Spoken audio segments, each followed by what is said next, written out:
Hello，大家好，歡迎大家收睇葉師傅詠春呢個節目。今集咧，我有條題目想問大家嘅，如果有人俾100萬你嘅話，你會玩幾耐？你可以使幾耐呢？係啊，我成日都話嘅係眼鏡都真係開支之一嚟㗎。咁喂，言歸正傳翻先，有人俾100萬你，你會使幾耐？咁有啲前設嘅，前設就係50歲啦，前設50歲。咁啊有份穩定嘅工作做，咁啊返朝九晚六，有時 OT，咁啊拉勻12個月平均嘅，每個月大概2萬蚊收入。如果係嘅話，你可以使幾耐俾100萬你？正啦，因為你俾我突然間咁諗，我個個月都有收入，無啦啦有一嚿嘢嘅話，我咪拎一半去投資，一半放喺度收利息。咁啊年年拉勻計啊，俾5厘息啦，唔好咁過分話咩7厘啊，唔知幾多厘嗰啲天花龍鳳啦。咁簡簡單單嘅話，喂，一嚿嘢原來每年收緊5萬蚊利息嘅喎，夠我去一次勁嘅旅行啦，或者分2次啊。咁公司假期唔多㗎嘛，係咪先？咁一次或者每年去2次旅行都幾過癮㗎。咁如果100萬嚟講，對於一個50歲嘅人，唔錯唔錯。喂，咁仲有一個問題啦。如果65歲咧，呢個問題係我最想問嘅。65歲嘅人俾100萬你，你可以使幾耐啊？咁呢個問題我覺得值得探討喎。係，好啦，嗱，飲啖茶定一定神先。我哋唔好自欺欺人，直接面對呢個問題先。如果65歲啦，退休，咁冇收入㗎啦，得100萬嘅啫，唔多。咁可以使幾耐咧？如果好似以前咁，我每個月2萬蚊收入嘅話，一年24萬，大家計一計，最多5年使晒，70歲再出嚟返工，係咪？唔會嘅，我哋唔可以咁做。今日做個 planning 先。我哋而家褪翻上一格先。頭先50歲個朋友仔，如果有人就俾一嚿嘢佢，俾100萬佢，佢唔喐㗎啦。總之連本帶利息、利息、複息效應咁樣去做嘅話，佢去到65歲有幾多啊？佢有1倍翻咗嚟。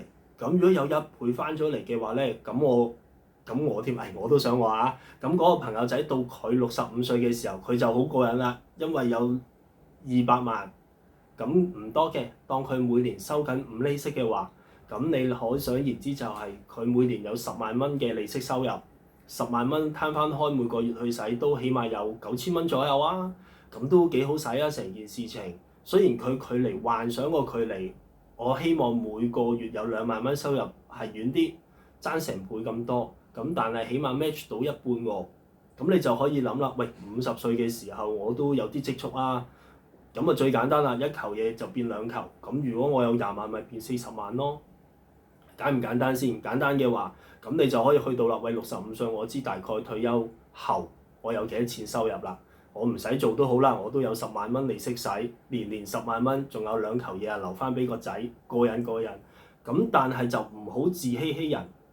而家就快退休或者已經退休嘅人士咧，咁就要去諗積極面對翻呢個問題啦。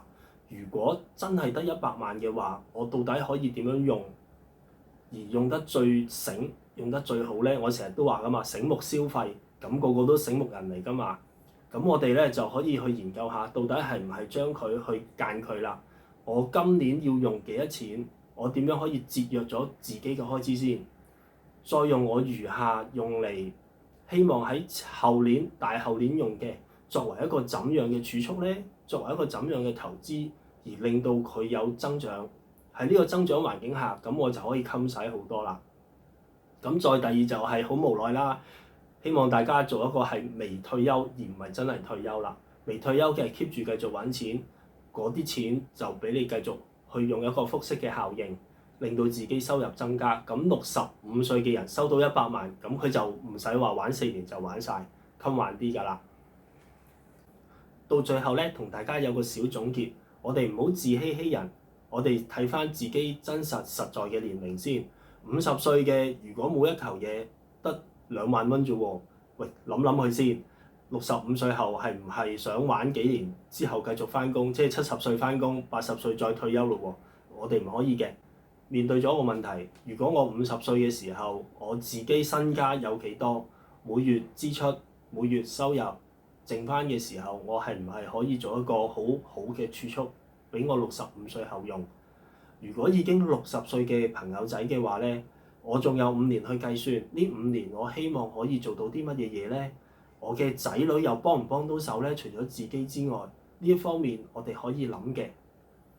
咁如果已經65歲嘅朋友仔咧，可能就要同屋企人去商議一下，到底我70歲之後點咧？可能你會同佢講，我使咗自己嘅強積金，自己七除八扣儲落嘅錢大概100萬，原來我使5年就冇㗎咯喎。同仔女傾下，同仔女研究一下，可以喺70歲之後，你嘅生活係要如何去處理嘅，咁樣就會嚟得舒服同輕鬆好多㗎啦。咁今集係咁多啦，多謝各位。